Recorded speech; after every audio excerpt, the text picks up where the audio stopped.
Hello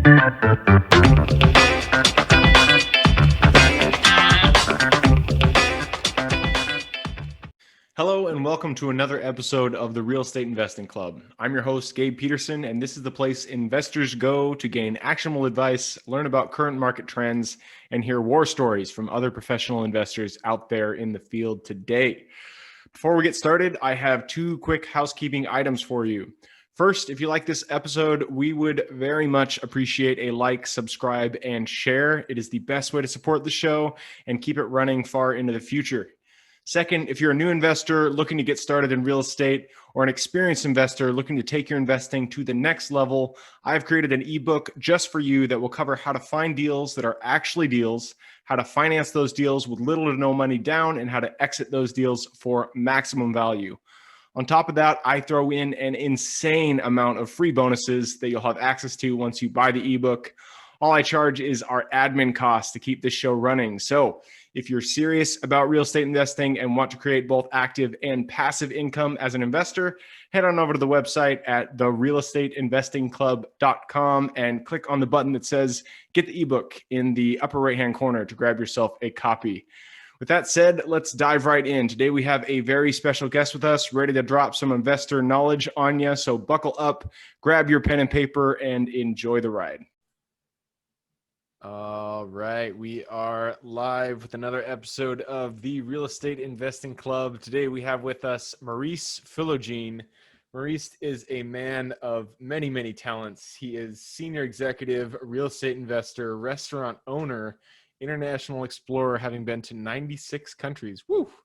Public servant, both federal agent and police officer, and an inspiring philanthropist. That is... man, you're a true Renaissance man, so I'm glad to have you here, Maurice. How are you? I'm good. How are you today? I'm doing good. Thanks for having me on. Yep. To get us started, why don't you tell everybody, where you are right now? It's 96 countries. You could be anywhere in the world. Actually, I was overseas 2 days ago. I just got back from being in Lebanon, Cyprus, and Turkey. But right now I'm at home in Washington, D.C. Awesome. Yeah. So dive into your story. This is real estate investing. Sounds like you can talk about just about anything, but we're here for the investing side of things. So sure. How'd you get started in investing? Yeah. Again, thanks for having me on, and thanks for sharing good information with your listeners. I've caught a few episodes now, and I think it's really good. So again, my name is Maurice, born in New York, raised in Boston, got down to D.C. because University of Virginia. My family's an immigrant family from Haiti. Had a strong family upbringing coming through, but just like many immigrant families, education was the backdrop of the house, not necessarily investing. But my story begins with me graduating from University of Virginia, where I was doing Air Force ROTC, so I ended up in the Air Force on the reserve side. I was doing mechanical engineering and also playing football, so I was just a busy guy. Yeah. And I got out and I dreaded the notion of being in office life my whole career, my whole life, if you will. Like, I just didn't want to be in an office. It just didn't make sense to me. I feel I think that's like everybody, right? But for some reason, I was thinking about it really early. I got hired by the same consulting firm I work for today. So I've been at a global consulting firm for 23 years and then was reservist for the Air Force as well. But real estate came because I bought my first place when I was 22, 23 years old. It happened to be at the beginning of the real estate boom, 2002 to 2008 cycle. The place, I bought it, a similar floor plan next door sold for $30,000 more. Asked my father what that meant. He explained equity. I had no idea what it was at the time. I went to the local library. The internet was just coming around. So I'm aging myself. Pre-internet. I love it. Yeah, I think internet was like 96, really. This is like 2002. So it wasn't totally mature. So I went to the library. I read 10 books in one day. And then by the end of the year, I had bought 10 more places. So that is how real estate got started for me, because I just bought a house. Damn, man. I love it. 10 in 1 year. What market were you in? So I was living in Alexandria, Virginia at the time, so Northern Virginia, but DC metropolitan area. And I was buying, those first 10 were between Arlington, Virginia, Alexandria, Virginia, some places in Maryland. And I think that's it. I hadn't squirted into DC yet, but it was just around Northern Virginia with a broker I met, and she kind of convinced me to buy little condos as opposed to like one big massive place. Multifamily, interesting. Yeah. Oh, so you went with condos. You didn't go with even single family. It was It was condos. Her rationale, I can't remember her name, man, but she was older, so I hope she's alive today. But I want to hug her because she convinced me that buying multiple condos and dealing with the condo fee so I would have less maintenance was the move for someone like me who was just starting and was corporate, and I was just starting my career and all that type of stuff. So it was just condos for the most part, but here and there I did a few single family homes. Yeah, no, I mean that, thinking about it, that makes a lot of sense for your context, because, if you're working a job in addition to being an investor, you don't want to have to deal with the broken toilets. You don't want to have to deal with all that shit that comes along with owning the buildings or having to do with the maintenance. So yeah, she hooked me up on that one. Yeah, that's great. So that was the first year. Shit, you're already at 10. You're 2003. You're already at 10. That's most people's goals. So, what happened from that point forward? You know what happened? I did something good, man. I started the notion of real estate was not like the forefront of my mind, and even today in my business, and I've shifted to apartment complexes and mobile home parks now, and even restaurants, because it was always, once I figured it out and studied the concept of financial freedom, which to me really meant time wealth, I was willing to work ass backwards to generate W-2 income, to be able to purchase more properties. And I had this notion that I could buy them and pay them off one by one. Yeah. And I didn't care how long it took. I was willing to put in the work. And if I fast forward to 2014, so we're going 2002 to 2014, I got up to somewhere like 35 houses. And I was self-managing, which was rough. The 2008 financial crisis happened, which was really rough, but I refused to give in. And when I ran into problems, I negotiated with banks and did what I needed to do. So no bankruptcy, no, it was a tough 4 years between 2008 and 2012, but I wanted my freedom that bad, if you will. So everything I did was about freedom and time wealth, getting there. I mean, and my concept of it evolved over time. So what I did was I bought like those 10 condos. I went to work for my consulting firm. I volunteered overseas, active duty military, where I could get some more money. So I would buy the first 2, buy another one, pay off the first one, and then use my W-2 income plus the rent, plus my W-2, and then pay off the second one. And it just kind of snowballed over all these years until the point where I had 18 paid off places. And it was when I got there that I realized that my passive income was exceeding my corporate salary. And I knew I had kind of, did something good and created a way technically where I didn't have to answer to anybody or any one thing. And that was worth it. So that was in 2014. I kind of checked off the financially free checkbox. That's awesome to hear. I bet that was if there was an actual checkbox that somebody could just give us and be like, there, you can finally check it off. That would be nice. Yeah. It was a lot, man. And I don't want, I never want these things to sound like it's some easy story or whatever. Investors or entrepreneurs or solopreneurs, if you want to call them that. My 20s and early 30s were a tough time, like doing that on my own. I've learned better that it's better to be part of a team. Yeah. But that was a rough go, between dealing with banks on my own, credit issues, working, being deployed, properties, evicting people. Man, when I look back on it, I'm like, damn, I could have done that a lot better. But to be honest, I would never change it, because all it did was make my skin that much thicker and that much more hardened towards any of the issues that I was going to run into. Yep. And we only have a 2020 vision looking backwards, right? That's right. Awesome. So, I mean, so 2014, that's when the point when you kind of realized, you had these houses paid off and you'd made it, you'd reached the goal of financial freedom that you were kind of aiming for. And since then, it sounds like you've continued. Now it's more about legacy. It's more about impact. You're continuing your 100%. journey. 100%. And you're into mobile home parks, multifamily, restaurants. You're speaking my language, except for restaurants. It's not. I'm not into the restaurant game, but I'm closing on my first mobile home park out in George here, and then I'm looking on doing a 1031 into a multifamily out in Cleveland. Okay. And so, speak to somebody. Kind of take us through your first few deals when it came to both of those asset classes. How did that work? Yeah. So the shift was actually not real estate related. When I jumped from single family to multifamily, it wasn't real estate related. It was personal growth related. Because what I realized was, look, even though you have quote unquote money, if you will, and when I say like financial freedom, I just mean that people have more passive income than they have expenses. Yeah. And then you're technically free, right? Yep.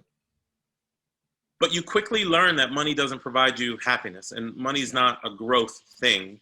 So what happened to me was I realized I was still pressing the same button. I was still buying condos and like pressing repeat, and just mentally I wasn't getting anywhere with that. So I know how to challenge myself, and I went ahead and invested in my investment career per se, paid for an investment seminar, learned the multifamily, hired a mentor in the multifamily space. That was in 2015.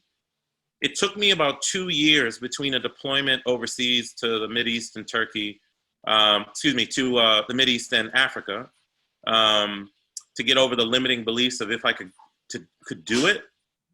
I give my mentor at the time, his first name's Craig, I give him a lot of credit for flying down to DC from Rhode Island to spend 48 hours with me and like kick my ass a little bit. Like, you got this, man. Come on. Yeah, it was just a mental thing for some reason. But finally it worked out, and I went in LP or a limited partner on one deal, and I put in a bunch of money. That went really well, but what that did was expose me to the process, which is what he kind of told me to do. And then within the next 6 months, I had bought my first mobile home park. So I did an LP on an apartment complex in Texas first. Then I bought a mobile home park on my own with another partner, no investors. We did it seller finance with the owner. Awesome. And then since then, it's just been a whirlwind, man. I mean, I'm like 15, 16, 17 complexes in now. It's been one hell of a ride. But the shift was not money related. It was, I wanted to do more as an investor. I wanted to create legacy. I wanted to be around people who knew more than I knew. So yeah, not necessarily money, but it was about learning more. Yeah, absolutely. I mean, and in every evolution, I read this book and it was talking about the kind of using the Maslow's hierarchy of needs kind of idea. And it was talking about how in every evolution we have no choice. We have to evolve to the next level. And if you got that first layer done, that your needs satisfied, your financial needs satisfied, you have to evolve. Your who you are requires you to get to the next level. So for sure. I love it. So just talking about, going from single family to multifamily, what was the things that kind of surprised you? Like, let's go into apartment complexes versus mobile homes. Or not talking about mobile homes. So for apartment complexes, what was the thing that kind of stood out versus the single families? Scale. I had no idea that, one, if it's non-recourse, then you are not personally liable, that the lending institutions value the property based on the revenue that the property's creating, okay? And that if I have one condo and the condo's vacant, then I'm 100% vacant, right? If I have a 100-unit apartment building and I have one place vacant, then I'm still 99% occupied and the money's still coming. Yep. So that was one thing that really surprised me that I never thought about. The other thing that surprised me, I did a deal last April of 2019. It was a 12-unit boutique building in Maryland in a very hard to get area. That deal took me more effort than a 104-unit building that I did. So it's really, people see the size of the project or the physical size of the project, and they think that's equatable to the amount of effort or stress it's going to take to get the deal done. In fact, they're pretty much all the same. It just takes a little bit longer to do the diligence, the physical diligence, walking around, all that type of stuff. So what really surprised me with multifamily was the scale, the fact that the property was, the value of the property was directly attributable to the net operating income, and that no matter the size of the property, it's pretty much all the same. So my partners and I are trying to go after bigger properties now. Yeah, absolutely. Are you guys starting to fund? You're raising capital, or I mean, it sounds like you probably already have enough to take these down yourself. Yeah, we tend to do so. My crew is called Quattro Capital. I actually just this is my dog here. I actually just partnered with them. I was sponsoring two of my current partners, and there was 4 of us in total. And we started to realize that we were way better off as a team, and we had complementary skills.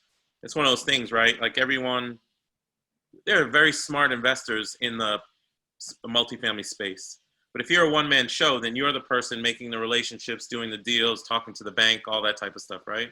But if you have partners, then you can divvy up the responsibilities and go farther faster. So with them, I've been able to do 6 complexes this year already.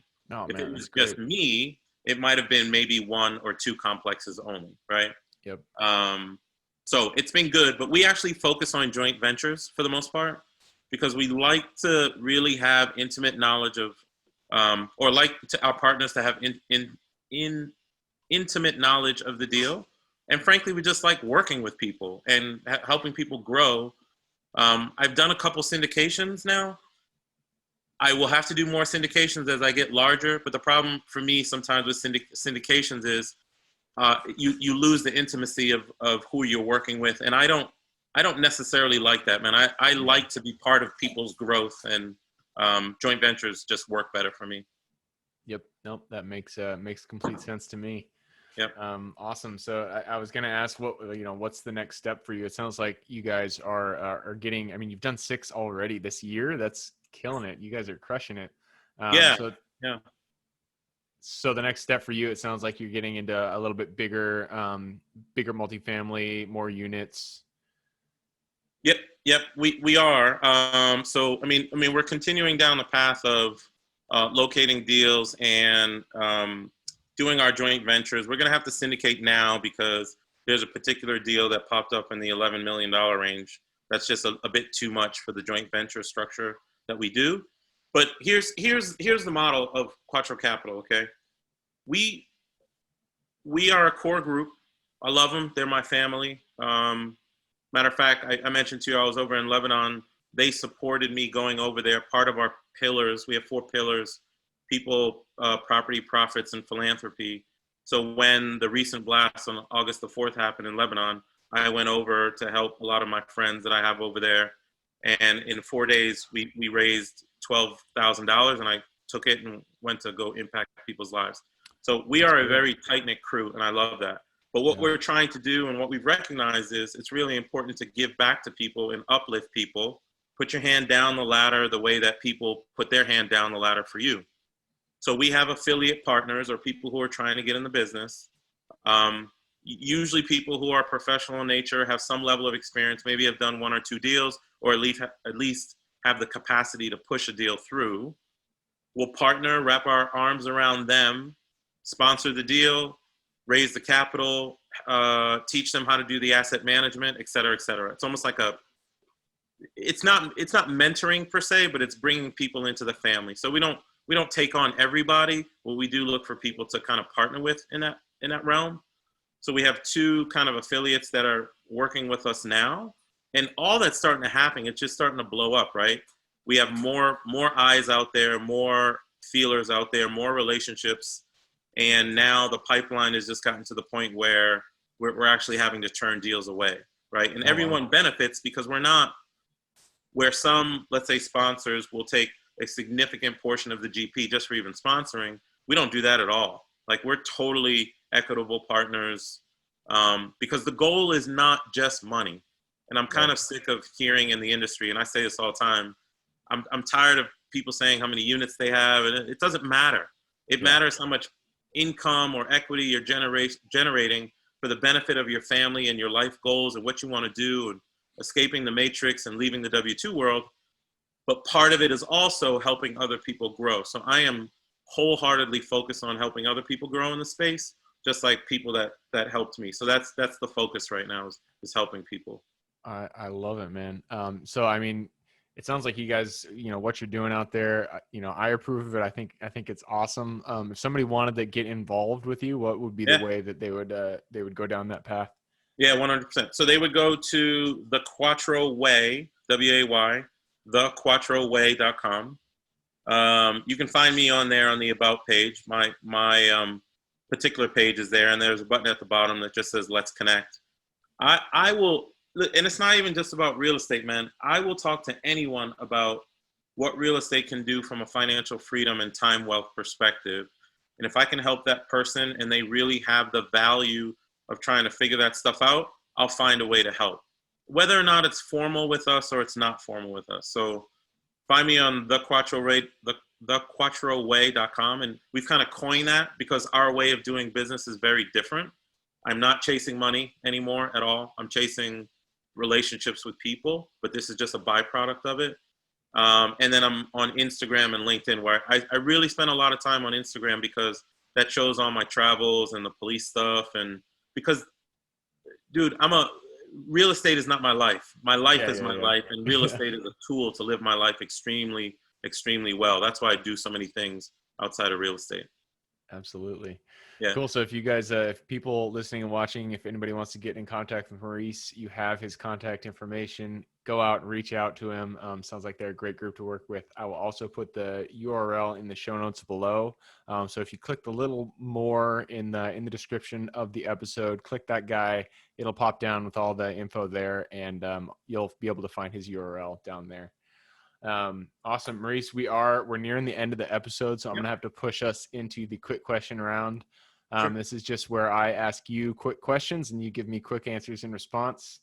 And it starts with your habits. Habits are, they're the foundation of life. So if you could point to one habit that you feel has contributed the most to your life today, what would that be?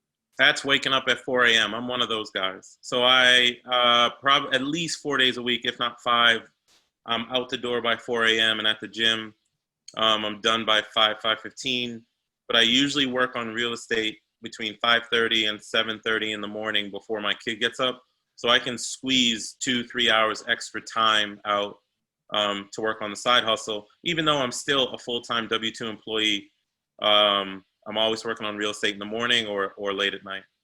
Man, I love that. 4 a.m. Whew, I get up at 5:30. I thought I was a badass. You're taking it out. I like it, man. I like it. Awesome. Next question. This one's going to be about quotes. Not everybody has an actual quote in their mind. So if you don't, just give me the gist of the feeling of the quote. Sure. So what is your favorite quote that you've been told before? My favorite quote that I've been told. How about I give you a favorite formula, because I live my life off of it. So It comes from Tim Ferriss's 4-Hour Work Week. It's freedom equals time plus mobility. I create time by generating passive income. I create mobility by employing systems so I don't get mail anywhere. I don't buy a lot of stuff. I'm a little bit of a minimalist. I'm not a commercial goods guy. So my freedom comes with creating time and having the ability to move around, both me and my family. So we pick up and leave quite a bit. I love it, man. Freedom. Yeah. Wait, you say that again? Freedom equals time plus mobility? Freedom equals time plus mobility. That's great. So many people have said you got to read the 4-Hour Work Week. I haven't done it yet. I need to pick up that book. Everybody recommends it. Yeah. I read it 10 years ago and I revisit it all the time. Awesome. So next question is your younger self. If you could go back to the Maurice who back in 2002, who just bought that first unit, that first condo, go back to him, shake him or grab his hand, look him in the eye and give him one piece of advice moving forward. What is that piece of advice? That piece of advice on the freedom side or on the growth side, don't change anything that you did. It sucked, but I wouldn't be where I am today had I not made the conscious decision to fall forward in real estate and figure it out. I wasn't willing, nor am I willing now, to follow the normal societal path that's been laid out for us. So I would keep doing that. I would tell myself that, don't change that. But on a different front, I would say there is a real estate cycle, happens every 7 to 10 years. You got to pay attention to it and know where you are in that cycle. Yep. I learned the hard way, but I've now studied them, so I understand what phase of the cycle we're in. And we're coming up on the end of one, so it's coming. It's coming. You guys got to be watching out there. Yeah. Awesome. Next question, final question actually, is books. I'm a big bookie, so if you can give one book recommendation for real estate and one book recommendation for just general life wisdom. General life wisdom, I'll start there. It's Viktor Frankl's Man's Search for Meaning. It has to deal with the Holocaust. I won't go into it, but it really gave me a good sense of 3 things that define what makes me happy. I know what those 3 things are. I unapologetically attack them. If somebody asks me to do something that doesn't fall into those 3 buckets, I don't do it. So I'm very conscious about my life steps at the moment. On the real estate side, it'd be more of a business book for the real estate side. It's the One Thing by Keller. I know the book. I forget the author. The One Thing. I think his last name is Keller, but Keller Williams fame. But that's a great book telling you to really focus on one thing each day that needs to get done. Get that done, and then figure out the rest from there. So I'd still take that on each day to get one big thing done. Yep, and that author is Gary Keller. So if Gary Keller for it, The One Thing by Gary Keller and Jay Papasan. There you go. Awesome. Well, that's it. Wrapping it up. Maurice, thank you. Thanks for hopping on. This has been a great conversation. I've enjoyed learning from you. Yeah, man. My pleasure. My pleasure. I really appreciate it. Yep. And for everybody who's here with us today, thank you guys for showing up and being part of this conversation. Again, we could not do it without you. You are the reason that we do this. So thank you guys for being here. And again, the best way to support the show is just to subscribe, like, and share this episode with your friends and family. Other than that, I hope you guys have an absolutely fantastic week. Kick ass in real estate and your life. And I look forward to seeing you on the next episode. Awesome.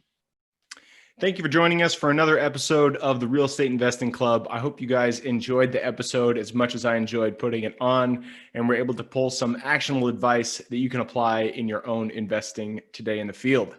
Before you go, we have a gift for you. If you're a new investor looking to get started or an established investor looking to take your investing to the next level, I've created an ebook just for you, available on our website.